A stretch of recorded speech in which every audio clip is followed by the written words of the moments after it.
नमस्कार, स्वागत है आपका खबर एचपी में। तो आइए जानते हैं हिमाचल के हर छोटे बड़े शहर से जुड़े 30 फटाफट बड़ी खबरों को। इससे पहले यदि आप वीडियो को लाइक नहीं किए हैं तो लाइक कर दीजिए और चैनल में नए तो चैनल को सब्सक्राइब कर लीजिए। और आप वीडियो को कहां से देख रहे हैं कमेंट बॉक्स में हमें जरूर बताइए। अब कुसुम पट्टी में गहराया मस्जिद विवाद, स्थानीय लोगों की चेतावनी, नमाज पढ़ा तो करेंगे आंदोलन। जी हां, शहर में अवैध मस्जिदों का मामला लगातार तूल पकड़ता जा रहा है। वह संजौली की मस्जिद का मामला अभी थमता नजर नहीं आ रहा है। वह अब कुसुम पट्टी में यह विवाद गहरा गया। वह कुसुम पट्टी में शुक्रवार यानी कि आज को होने वाली नमाज अदा करने के लिए आए लोगों को रिहायशी घर के में नमाज अदा न करने के लिए समझाएंगे। इसके लिए कुसुम पट्टी बाजार के लोग व स्थानीय लोग यहाँ पर सुबह 10 बजे के बाद से पहुंचना शुरू हो सकते हैं। वह नमाजों को समझाने का काम भी उनके आने पर ही शुरू होगा। इसमें ये मान जाते हैं तो ठीक है, यदि मानने से इनकार करते हैं तो इस मामले की अगली रणनीति तैयार कर सकते हैं। वह मंगलवार को पूर्व डिप्टी मेयर राकेश शर्मा व पार्षद रचना शर्मा ने इस अवैध तरीके से बनी मस्जिद को तोड़ने की मांग प्रशासन से की थी। बता दें कि उन्होंने स्थानीय लोगों के साथ मिलकर उपायुक्त शिमला को ज्ञापन भी सौंपा था। इसके बाद स्थानीय पार्षद ने आरोप लगाया है कि यह जमीन रहने के लिए किसी महिला को दी थी। यहाँ पर अवैध तरीके से मस्जिद का निर्माण किया है, यह पूरी तरह से अवैध है। उन्होंने आरोप लगाया है कि यहाँ पर लोग रहते हैं, यदि उन्हें रोके तो धमकाते हैं। इसलिए स्थानीय लोगों ने फैसला लिया है कि शुक्रवार यानी कि आज को यदि यहाँ नमाज अदा करने के लिए लोग आते हैं तो आंदोलन किया जाएगा। हमीरपुर में प्रवासी मुस्लिमों ने अचानक खाली कर दी दुकानें, जाने पूरी मामला। जी हां, हमीरपुर बाजार में गांधी चौक पर प्रवासी मुस्लिम समुदाय के लोगों से दुकान खाली करवाने पर पूरे शहर में चर्चा की जा रही है। बता दें कि पिछले कुछ सालों से गांधी चौक के पास प्रवासी मुस्लिम समुदाय के लोग एक बड़े हॉल में सस्ते सामान को बेचने का कारोबार कर रहे थे, लेकिन एकदम से ही यह कारोबारी अपना सारा सामान रात को समेटकर रफू चक्कर हो गए। हालांकि जानकारी के अनुसार बता दें कि दुकान के मालिक सुरेश डोगरा का कहना है कि मुस्लिम समुदाय के लोगों से खुद ही दुकान खाली करवाई है। वहीं इस तरह रातों रात गांधी चौक के पास से मुस्लिम समुदाय के लोगों द्वारा बोरिया बिस्तर बांध के रफू चक्कर होने की चर्चाएं की जा रही है। ले दिल्ली रूट पर निगम की बस सेवा बंद, अब अगले साल मई जून में चलेगी। जी, हिमाचल पथ परिवहन निगम के केलांग डिपो ने ले दिल्ली बस सेवा को बंद कर दिया। अब इस मार्ग से यात्री अगले सीजन यानी कि मई जून में सफर कर सकेंगे। हालांकि अभी मनाली ले मार्ग पर बड़े वाहनों की आवाजाही जारी है, लेकिन एचआरटीसी के केलांग डिपो ने आधिकारिक रूप से ले दिल्ली बस सेवा को बंद करने का फैसला लिया है। दिल्ली पहुंचा संजौली मस्जिद विवाद, कांग्रेस अल्पसंख्यक मोर्चा ने हाईकमान को दी रिपोर्ट। जी, संजौली मस्जिद विवाद दिल्ली तक पहुंच गया। वीरवार को प्रदेश कांग्रेस अल्पसंख्यक मोर्चा ने हाईकमान को मामले की रिपोर्ट दी है। कांग्रेस अल्पसंख्यक मोर्चा के राष्ट्रीय अध्यक्ष और सांसद इमरान प्रतापगढ़ी की अगुवाई में प्रदेश कांग्रेस अल्पसंख्यक मोर्चा अध्यक्ष इकबाल मोहम्मद ने कांग्रेस के राष्ट्रीय महासचिव केसी वेणुगोपाल से नई दिल्ली में मुलाकात की। उन्होंने प्रदेश के विभिन्न स्थानों में रोज हो रहे प्रदर्शनों को लेकर मुस्लिम समुदाय का पक्ष रखा। पार्टी महासचिव ने मुख्यमंत्री सुखविंदर सिंह सुक्खू से फोन पर बात कर ऐसी घटनाएं रोकने को कहा है। डयोड गांव में प्राइमरी स्कूल सहित 8 लोगों ने खाली किए अपने घर, आ गई है बड़ी दरारें। जी, पंडों के साथ लगती ग्राम पंचायत हटोन के डयोड गांव में टनल का एक हिस्सा धंसने के कारण डयोड गांव पर मंडराए संकट के चलते 8 परिवारों ने अपने घरों को खाली कर दिया। इन सभी के घरों में बड़ी बड़ी दरारें आ गई है, जिसके चलते इन्हें अपने घर खाली करने को मजबूर होना पड़ा। वहीं प्राइमरी स्कूल को भी खाली करवा दिया गया क्योंकि यहाँ पर भी काफ़ी बड़ी बड़ी दरारें आ गई है। बता दें कि पिछले कल यानी कि बुधवार को डयोड गाँव के नीचे से निर्माणाधीन टनल के ठीक ऊपर एक बहुत बड़ा गड्ढा बन गया था, जिसका आकार लगातार बढ़ता ही जा रहा है। लटक सकता है संजौली मस्जिद का फैसला, जमीन की नहीं हुई पैमाइश, पिछली सुनवाई में दिए थे निर्देश। जी, संजौली मस्जिद में कथित अवैध निर्माण गिराने का फैसला अक्टूबर तक लटक सकता है। मस्जिद कमेटी के खुद अवैध निर्माण गिराने के आवेदन के बावजूद नगर निगम इस पर कोई भी फैसला लेने की जल्दबाजी में नहीं है। नगर निगम की वास्तुकार शाखा के कनिष्ठ अभियंता ने अभी मौके पर जाकर अवैध निर्माण की पैमाइश भी नहीं की है। माना जा रहा है कि इस माह के अंत तक अब यह पैमाइश रिपोर्ट तैयार की जाएगी। भानुपल्ली बेरी रेल लाइन थापना के पास 2.2 लंबी किलोमीटर टनल के दोनों छोर मिले, 2 साल में पूरा हुआ खोदाई का काम। जी हां, भानुपल्ली बिलासपुर बेरी रेल लाइन पर थापना स्थित 2.2 किलोमीटर लंबी टनल संख्या 14 के दोनों छोर मिल गए।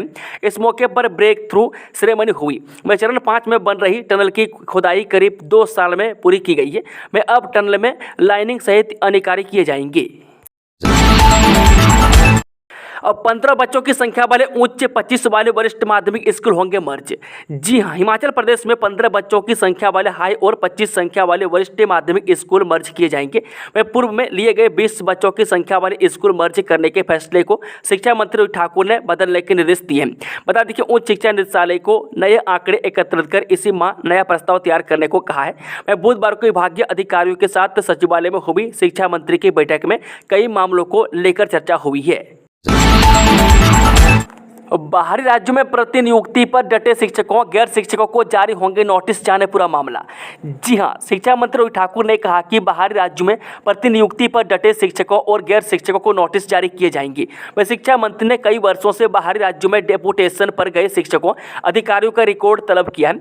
ऐसे शिक्षकों अधिकारियों को प्रदेश के स्कूल कॉलेजों में तैनाती दी जाएगी। विभागीय कामकाज की समीक्षा करते हुए शिक्षा मंत्री रवि ठाकुर ने किराए के भवनों में चल रहे कॉलेजों को मर्ज किए गए स्कूलों में शिफ्ट करने के निर्देश दिए हैं। मुख्यमंत्री सुखविंदर सिंह सुक्खू 22 सितंबर से चुनाव प्रचार पर निकलेंगे, जाने पूरा शेड्यूल। जी हां, मुख्यमंत्री सुखविंदर सुक्खू 22 सितंबर से चुनाव प्रचार पर निकलेंगे।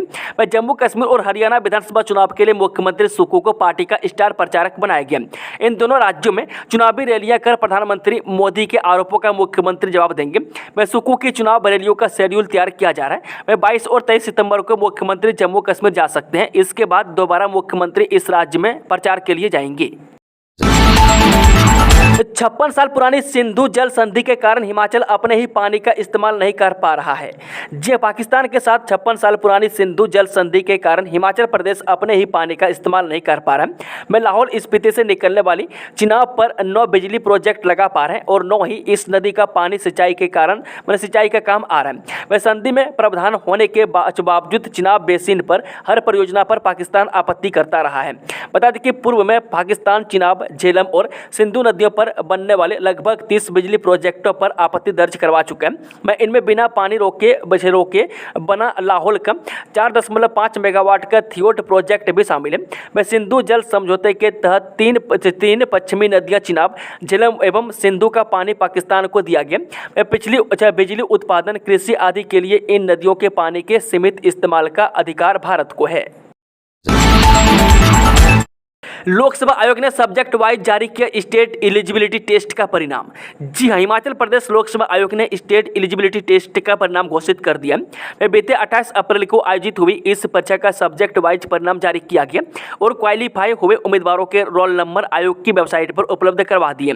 बता दें कि इसके तहत केमिकल साइंस विषय में 117 उम्मीदवार, अंग्रेजी विषय में 79 उम्मीदवार, लाइफ साइंस विषय में 234 उम्मीदवार, कॉमर्स विषय में 118 उम्मीदवार, अर्थशास्त्र विषय में 56 उम्मीदवार, भूगोल विषय में 19 उम्मीदवार, हिंदी विषय में 69 उम्मीदवार, इतिहास विषय में 70 उम्मीदवार, मैथमेटिक्स साइंस विषय में 44 उम्मीदवार, म्यूजिक विषय में 21 उम्मीदवार, फिजिकल साइंस विषय में 99 उम्मीदवार, शारीरिक शिक्षा विषय में 6 उम्मीदवार, समाज शास्त्र विषय में 29 उम्मीदवार, संस्कृत विषय में 35 उम्मीदवार, राजनीतिक विज्ञान विषय में 185 उम्मीदवार, लोक प्रशासन विषय में 15 उम्मीदवार, कंप्यूटर साइंस एंड एप्लीकेशन विषय में 18 उम्मीदवार, मास कम्युनिकेशन एंड जर्नलिज्म विषय में 6 उम्मीदवार, दर्शन शास्त्र विषय में 2 उम्मीदवार, मनोविज्ञान विषय में 8 उम्मीदवार, शिक्षा विषय में 34 उम्मीदवार, पर्यावरण विज्ञान विषय में 36 उम्मीदवार और होम साइंस विषय में 3 उम्मीदवार क्वालिफाई हुए हैं। हिमाचल प्रदेश लोकसभा आयोग के सेट ब्रांच के सदस्य सचिव योगराज शर्मा ने बताया कि विस्तृत परिणाम वेबसाइट पर उपलब्ध करवा दिया है। मस्जिद विवाद को लेकर नैरवा में हिंदू संगठनों का प्रदर्शन, रैली निकालकर की नारेबाजी। जी हां, शिमला के संजौली से शुरू हुए मस्जिद विवाद के बाद मंडी, सोलन, सुन्नी आदि में किए गए प्रदर्शनों की कड़ी में गुरुवार को नैरवा में भी प्रदर्शन किया गया। करनी सेना और हिंदू संगठनों के आह्वान पर आयोजित इस धरना प्रदर्शन में नैरवा में बड़ी संख्या में लोग सड़कों पर उतर आए। प्रदर्शन के दौरान सभी व्यापारियों ने अपनी दुकानें बंद रखी, जबकि प्रशासन ने इलाके में भारी पुलिस बल तैनात किया था। प्रदर्शनकारियों ने झुंडी माता मंदिर तक रैली निकाली और विशेष समुदाय के खिलाफ नारेबाजी की। इस दौरान प्रदर्शनकारियों ने मस्जिद की ओर बढ़ने का प्रयास किया, लेकिन पुलिस ने हस्तक्षेप करते हुए उन्हें रोक लिया और स्थिति को शांत किया। यह तनाव बीते 11 सितंबर को शिमला में हुए प्रदर्शनकारियों व पुलिस के बीच हुई झड़प के बाद भड़का था, जिसके कारण करनी सेना और हिंदू संगठन आक्रोशित हो गए।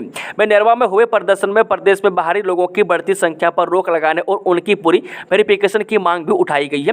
मैं डीएसपी चौपाल सुशांत शर्मा ने कहा कि शांतिपूर्वक ढंग से यहां प्रदर्शन हुआ और पुलिस पहले से ही मुस्तैद थी। मंडी में काटा मस्जिद का बिजली पानी का कनेक्शन। जी हां, जेल रोड मस्जिद विवाद मामले में नगर निगम मंडी के आयुक्त कोर्ट में सुनवाई के बाद अब मस्जिद का बिजली पानी का कनेक्शन काट दिया गया और इसकी रिपोर्ट संबंधित विभाग ने नगर निगम मंडी के आयुक्त को सौंप दी है।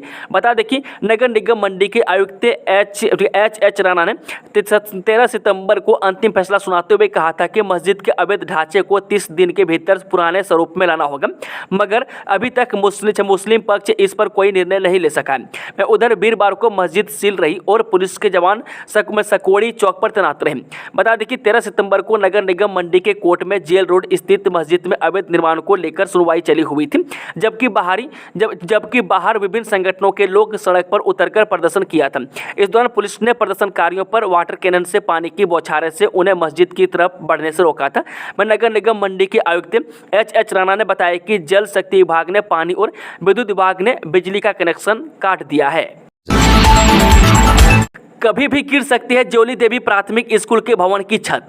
जी बड़सर उपमंडल के राजकीय प्राथमिक स्कूल ज्योली देवी, जिसमें प्री प्राइमरी के 19 और पहली से 5वीं कक्षा तक 47 विद्यार्थी अपने भविष्य को तराश रहे हैं, के भवन की हालत इतनी दयनीय हो चुकी है कि अध्यापकों और छात्रों को डर के साये में पढ़ना और पढ़ाना पड़ रहा है। स्कूल का जर्जर हुआ भवन किसी भी समय किसी अनहोनी को अंजाम दे सकते हैं। स्कूल की ऊपरी मंजिल पूरी तरह से जर्जर हो चुकी है। छत और दीवारों का पल स्तर उतर चुका है और छत का सरिया बाहर निकल चुका है। 10वीं 12वीं पास युवाओं के लिए रोजगार का मौका। सिक्योरिटी गार्ड के 150 पदों पर होगी भर्ती। जी हां, SIS सिक्योरिटी द्वारा सिक्योरिटी गार्ड के 150 पदों हेतु 22 सितंबर को रोजगार कार्यालय बिलासपुर से होने वाले कैंपस इंटरव्यू अब 24 दिसंबर को 11 बजे से होंगे। जिला रोजगार अधिकारी राजेश मेहता ने बताया कि इन पदों हेतु न्यूनतम शैक्षणिक योग्यता 10वीं व 12वीं पास रखी गई है। उम्मीदवार की न्यूनतम ऊंचाई 168 सेंटीमीटर एवं वजन न्यूनतम 54 किलोग्राम होना चाहिए। चयनित अभ्यर्थियों की निर्धारित मासिक मानदेय के साथ ही EPF, ESI बोनस एवं ग्रेजुएटी भी दी जाएगी। उन्होंने बताया कि 19 से 40 वर्ष आयु वर्ग के केवल पुरुष उम्मीदवार अपने सभी अनिवार्य दस्तावेजों सहित 24 सितंबर को रोजगार कार्यालय बिलासपुर पहुंचकर कैंपस इंटरव्यू में भाग ले सकते हैं। उम्मीदवार रोजगार कार्यालय के पोर्टल पर भी आवेदन कर सकते हैं। उम्मीदवार का पोर्टल पर पंजीकृत होना अनिवार्य है। अधिक जानकारी के लिए SIS सिक्योरिटी बिलासपुर के अधिकारी से संपर्क कर सकते हैं। 13 से 19 अक्टूबर तक मनाया जाएगा अंतर्राष्ट्रीय दशहरा उत्सव। सांस्कृतिक परेड व कार्निवाल रहेंगे आकर्षण। जी, अंतर्राष्ट्रीय कुल्लू दशहरा उत्सव के उपरांत इस बार राजदूतों का सम्मेलन आयोजित किया जाएगा, जिसमें सांस्कृतिक एवं वाणिज्यिक आदान प्रदान पर भी MOU साइन किए जाएंगे। कुल्लू से भी बेहतरीन सांस्कृतिक दलों को विदेश के लिए भेजा जाएगा। इस वर्ष इस उत्सव के आयोजन के लिए एक सहयोगी देश तथा सहयोगी प्रदेश को भी साझेदारी के रूप में रखा जाएगा।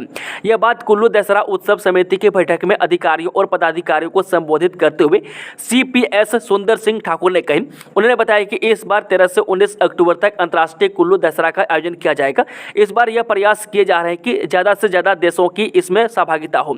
इस बार एक विशेष सांस्कृतिक कार्यक्रम भी आयोजित किया जाएगा, जिसमें भारतीय और विदेशी संस्कृति का मिश्रण प्रस्तुत किया जाएगा।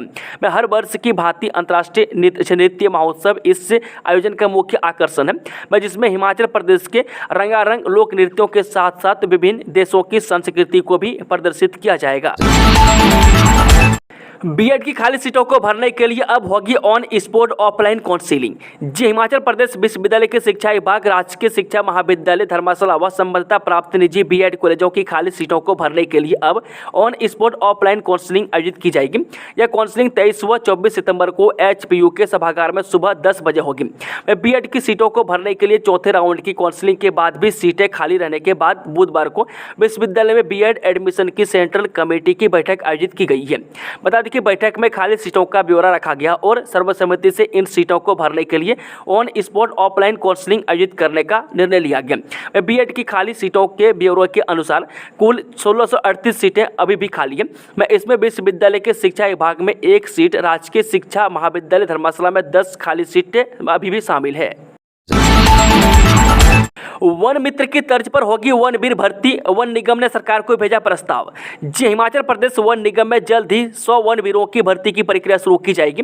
इसके लिए वन निगम ने प्रदेश सरकार को प्रस्ताव भेजा है तथा जल्द से जल्द इसके लिए मंजूरी देने का आग्रह किया है। मंजूरी के उपरांत भर्ती प्रक्रिया शुरू की जाएगी।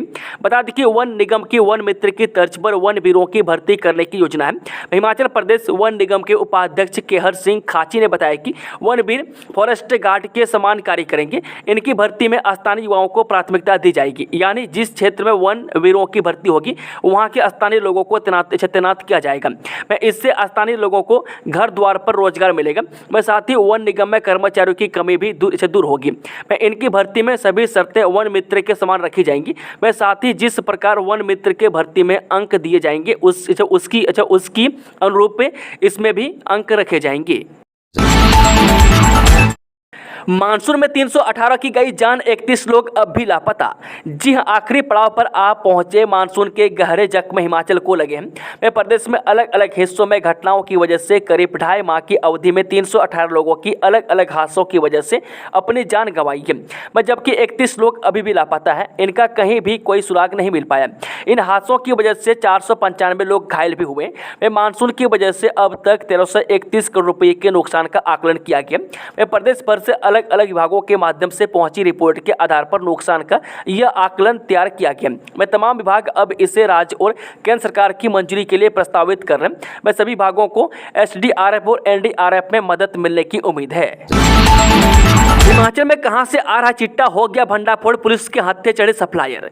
जी, पुलिस थाना सुंदरनगर की डेहर पुलिस ने समलेहू सकरोहा संपर्क मार्ग पर नाकाबंदी के दौरान डोल्टा में अमृतसर के 2 युवकों को 81 ग्राम चिट्टे सहित हिरासत में लिया गया। पकड़े गए चिट्टे की कीमत लाखों रुपये है। पुलिस ने दोनों युवकों के विरुद्ध NDPS एक्ट के तहत मामला दर्ज करते हुए जांच शुरू कर दी है। जानकारी के अनुसार बता दें कि पुलिस चौकी डेहर प्रभारी ASI ब्रिजलाल शर्मा की अगुवाई में HASI अनंतराम, मुख्य आरक्षी धर्म सिंह, आरक्षी रमेश कुमार और HHG राधाकृष्ण की टीम फॉरलेन के समलेहू सकरोहा संपर्क मार्ग पर सकरोहा दोल्टा में नाकाबंदी करते हुए हर आने जाने वाले लोगों की जांच कर रही थी।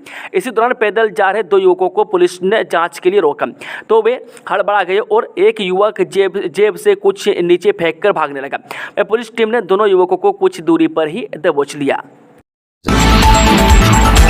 फट गई धरती, खतरे में पड़ गई सुरंग, दहशत में जीने को मजबूर हुआ हिमाचल का यह गांव। जब चंडीगढ़ मनाली सड़क पर डयोट के साथ लगते द्रंग विधानसभा क्षेत्र के गांव हटोन की मुख्य सड़क पर एक बड़ा गड्ढा पड़ने से मार्ग बंद हो गया। गड्ढा इतना गहरा है कि डयोट टनल के अंदर मलबा गिरने से टनल को खतरा बन गया। यह गड्ढा मंगलवार को हुई भारी वर्षा के बाद बना है। स्थानीय लोगों ने फोरलेन निर्माण कंपनी पर आरोप लगाया है कि हमारे गाँव हटोन को खतरा डयोट टनल निर्माण के कारण बना है। औद्योगिक बिजली सब्सिडी पर अब मुख्यमंत्री लेंगे फैसला। जी हां, हिमाचल प्रदेश में उद्योगों को सरकार बिजली सब्सिडी दे रही है, मगर इस साल सरकार पर सब्सिडी का बोझ कुछ ज्यादा पड़ गया, जिससे अब सरकार की चिंता बढ़ गई है। सचिवालय में 2 दिनों से अधिकारी इस पर मंथन कर रहे हैं, लेकिन इस पर कोई फैसला नहीं ले पाया है। बताया जा रहा है कि मुख्यमंत्री सुखविंदर सिंह सुक्खू के पास फाइल गई है और वह अंतिम निर्णय लेंगे। हो सकता है कि जल्द इस मामले पर कोई निर्णय हो जाए। सूत्रों के अनुसार बता दें कि बुधवार को भी सचिवालय में बिजली बोर्ड के अधिकारी पहुंचे थे, क्योंकि प्रपोजल उनकी तरफ से सरकार को आया है। यहां बिजली बोर्ड के चेयरमैन संजय गुप्ता भी सचिवालय पहुंचे थे। वहीं सचिव राकेश कंवर के साथ भी अधिकारियों की इस सिलसिले में चर्चा हुई है। मंगलवार को उनके साथ इस पर बैठक हो चुकी है और मामला मुख्यमंत्री के ध्यान में लाया गया। बुधवार को इस पर सरकार की ओर से कोई निर्णय नहीं हो पाया। यहाँ बता दें कि इस साल उद्योगों को दी जाने वाली बिजली सब्सिडी का करीब 900 करोड़ रुपये का बोझ सरकार पर पड़ने वाला है और सरकार चाहती है कि इसे किसी भी तरह से कम किया जाए। BBMP के बाद सुप्रीम कोर्ट में 2 बड़े केस, हिमाचल सरकार ने खड़े किए नामी वकील। जी, भाखड़ा ब्यास प्रबंध बोर्ड के लंबित एरियर के मामले के बाद सुप्रीम कोर्ट में 2 बड़े केस इसी महीने लगे। ये दोनों मामले जोगिंदरनगर के सानन पावर हाउस को वापस लेने और JSW के किन्नौर स्थित प्रोजेक्ट से बढ़ी हुई रॉयल्टी लेने को लेकर है। दोनों मामलों में 23 और 24 सितंबर को सुप्रीम कोर्ट में सुनवाई तय हुई है। 110 मेगावाट के सानन पावर हाउस की लीज खत्म हो गई है, लेकिन इसे पंजाब सरकार वापस नहीं दे रही। मैं इसके लिए पड़ोसी राज्य ने पंजाब रीऑर्गेनाइजेशन एक्ट का हवाला दिया। मैं दूसरी तरफ JSW के पास JP हाइड्रो पावर के बने प्रोजेक्ट किन्नौर जिला में है। इन बिजली परियोजनाओं से 12 के बजाय 18% रॉयल्टी राज्य सरकार को आनी थी, लेकिन हिमाचल हाईकोर्ट में JSW ने 18% रॉयल्टी वसूली के खिलाफ केस किया और पूर्व केंद्रीय मंत्री पी चिदम्बरम कंपनी की ओर से पेश हुए। मैं हिमाचल हाईकोर्ट में राज्य सरकार यह केस हार गई, इसलिए अब सुप्रीम कोर्ट जाना पड़ रहा है। 500 रुपये में गैस सिलेंडर, हर अग्निवीर को पक्की सरकारी नौकरी, बीजेपी का नॉन स्टॉप संकल्प पत्र। जे विधानसभा चुनावों के लिए भाजपा ने हरियाणा के लिए नॉन स्टॉप संकल्प पत्र जारी किया। वह संकल्प पत्र में जो सबसे बड़ी बात कही गई है वो है अग्निवीरों को सरकारी नौकरी, यानी कि सभी अग्निवीरों को पक्की नौकरी दी जाएगी। वह संकल्प पत्र में 20 वादे किए, जिन्हें सरकार बनने के बाद पूरा किया जाएगा। मैं इनमें सभी महिलाओं को लाडो लक्ष्मी योजना के तहत प्रतिमाह 100 रुपये देने की बात कही गई है। मैं इसके अलावा IMT खरखोदा की तर्ज पर 10 औद्योगिक शहरों का निर्माण होगा और हर शहर के 50,000 स्थानीय युवाओं को नौकरी देने के लिए उद्यमियों को विशेष प्रोत्साहन दिया जाएगा। मेधावियों के एक्सपोजर विजिट को तय होंगे मानक। जी, शिक्षा मंत्री ठाकुर ने मंगलवार देर शाम यहां शिक्षा विभाग की बैठक की अध्यक्षता करते हुए अधिकारियों के साथ विभिन्न विषयों पर मंथन किया। वह शिक्षा मंत्री ने कहा कि हिमाचल स्कूल शिक्षा बोर्ड की मेरिट में आए 10वीं और 12वीं के मेधावी विद्यार्थियों को देश विदेश में एक्सपोजर विजिट पर भेजने के लिए मानक तय किए जाएंगे। इनमें 20 विद्यार्थी 10वीं और 12वीं व अन्य 10 विद्यार्थी खेल, सांस्कृतिक गतिविधियों, NCC, NSS और भारत स्काउट एंड गाइड से भेजने की सिफारिश की गई है। इस पर अंतिम फैसला शीघ्र लिया जाएगा। वह शिक्षा मंत्री ने निर्देश दिए हैं कि विद्यार्थियों की शिक्षा के लिए दृढ़ समर्पित शिक्षक ही एक्सपोजर विजिट पर भेजे जाएं। वह सरकारी विद्यालयों में विद्यार्थियों की संख्या बढ़ाने के लिए असम, छत्तीसगढ़ और गुजरात द्वारा अपनाए गए मॉडल पर भी मंथन हुआ है।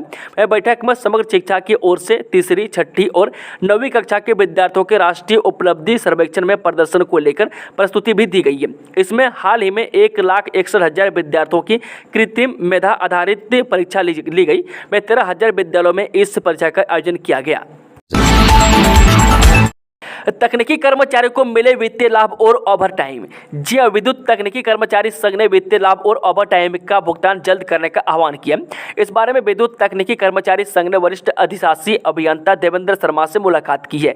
इकाई सचिव नितिन ससोदिया ने बताया कि जो कर्मचारी अभी भी अस्थायी हैं उन्हें कन्फर्म किया जाए। वह सभी टीमेट और हेल्पर सब स्टेशन की वरिष्ठता सूची जारी करने, सभी सब स्टेशन और अनुभागों में पानी सहित फर्नीचर की व्यवस्था करने, सभी सब स्टेशन और लाइव स्टाफ को स्नो किट वितरित करने, व तकनीकी कर्मचारियों को प्राथमिकता के तौर पर रहने के आवास प्रदान करने, व सभी बोर्ड कॉलोनी की मरम्मत करने और ईयर मार्क मकान को उसी श्रेणी में प्रदान करने का आह्वान किया है। हिमाचल पर नहीं है कोई आर्थिक संकट, यदि ऐसा होता तो लागू नहीं होती OPS और महिलाओं के लिए 1500 रुपये। जी हाँ, हिमाचल की आर्थिकी को पटरी पर लाने की दिशा में सरकार ने कदम बढ़ाने शुरू कर दिए। इसी के तहत प्रदेश में बिजली परियोजनाओं को सरकार अपने अधीन लेने जा रही है, जिसके लिए उच्च न्यायालय में पुनरीक्षण याचिका दायर की जाएगी। मुख्यमंत्री सुखविंदर सिंह सुक्खू ने गुरुवार को हिमाचल प्रदेश उच्च न्यायालय बार एसोसिएशन की ओर से आयोजित कार्यक्रम की अध्यक्षता करते हुए ये बात कही। उन्होंने कहा कि सरकार किसी भी कीमत पर हिमाचल प्रदेश के अधिकारों के साथ समझौता नहीं होने देगी। 4 दशक तक शिमला में राष्ट्रपिता की स्मृतियों से होता रहा छल, लंबी लड़ाई के बाद सिस्टम ने सुधारी बापू की यात्राओं के विवरण से जुड़ी गलती। ये दुनिया भर को अहिंसा के बल का परिचय करवाने वाले राष्ट्रपिता महात्मा गांधी की स्मृतियों के साथ उनकी ही कर्मस्थली शिमला में दशकों तक छल होता रहा। इतिहास में रुचि रखने वाले शोधकर्ता विनोद भारद्वाज ने पूर्व IAS अधिकारी और विख्यात लेखक श्रीनिवास जोशी के सहयोग से राष्ट्रपिता की शिमला से जुड़ी यादों के साथ हुए छल को दूर करने के लिए लंबी लड़ाई लड़ी। अब जाकर सिस्टम ने अपनी गलती सुधारी है। ये गलती राष्ट्रपिता महात्मा गांधी की शिमला यात्राओं के विवरण को लेकर थी। शिमला के रिज मैदान पर राष्ट्रपिता की प्रतिमा के पीछे 80 के दशक में उनकी यात्राओं का विवरण संगमरमर पर दर्ज किया गया था। यह विवरण अधूरा था। इसमें बापू की महज 8 यात्राओं का विवरण लिखा था, जबकि उन्होंने शिमला की 10 यात्राएं की थी। चुनावों में जो कांग्रेस नेता झूठ कस्में खाकर देते थे गारंटियां, वही लोग अब हिमाचल आकर चुपचाप चले जाते हैं। हिमाचल प्रदेश में एक बार फिर से नेता प्रतिपक्ष जयराम ठाकुर ने चुनावों में कांग्रेस पर झूठी गारंटियां देने का आरोप लगाया।